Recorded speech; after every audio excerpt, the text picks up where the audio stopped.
वर्ष 2025-26 के लिए घोषित होने वाली अफीम नीति को लेकर इस बार बड़े बदलाव के संकेत नजर आ रहे हैं। जनप्रतिनिधियों के रुख और मांग को देखते हुए इस बार अफीम नीति में किसानों की बल्ले बल्ले होने वाली है। खास तौर पर अफीम नीति में उन किसानों को फायदा मिलेगा जो कि 4 साल से सीपीएस पद्धति के तहत खेती कर रहे थे और सरकार को डोडा सौंप रहे थे। इन किसानों को चिराई का लाइसेंस मिलने की बड़ी संभावना नजर आ रही है। और वर्ष 1995 से लेकर 2005 तक जिन किसानों के पट्टे कट गए थे उन्हें भी बहाल करने पर विचार किया जा रहा है। अगर यह संभव हो गया तो इस हिसाब से अफीम उत्पादक किसानों की संख्या वर्ष 2025-26 में 1.5 लाख से अधिक हो सकती है। केंद्र में भाजपा सरकार आने के बाद अफीम नीति में क्रांतिकारी परिवर्तन हो रहे हैं। एक समय था जब अफीम नीति को लेकर ना तो उत्साह होता था और न ही किसानों में खुशी होती थी। दिग्विजय सिंह सरकार तो अफीम खेती को बंद करने पर तुली थी। मोदी सरकार के आने के बाद अफीम नीति में क्रांतिकारी परिवर्तन नजर आने लगे।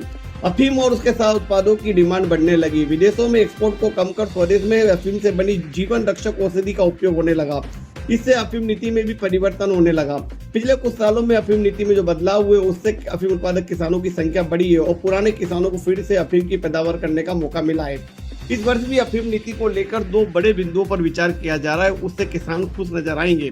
पहला बिंदु यह है कि जिन्होंने ईमानदारी से डोडा दिया उन्हें मिलेगा चिराई का लाइसेंस। सूत्रों की माने तो इस बार जो अफीम नीति में उन किसानों को खुश किया जाएगा जिन्होंने पिछले 4 साल से ईमानदारी पूर्वक सीपीएस सिस्टम के तहत खेती की और सरकार को डोडा दिया है। इन किसानों को फिर से अफीम की पुरानी पद्धति यानी चिराई का लाइसेंस दिया जा सकता है। ऐसे में चिराई पद्धति से लाइसेंस धारी किसानों की संख्या बढ़ जाएगी।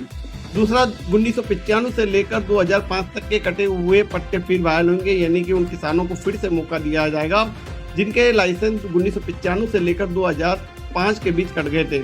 ऐसे किसानों ने खेती या तो नहीं की थी या खेती बीज को करने से मना कर दिया था या अन्य कारणों से खेती छोड़ दी थी। इन किसानों को फिर से अफीम की खेती करने का मौका मिल सकता है। अगर ये दोनों नियम इस बार अफीम नीति में लागू हो गए तो इस बार अफीम उत्पादक किसानों की संख्या 1.5 लाख से अधिक हो सकती है और किसानों की बल्ले बल्ले होगी।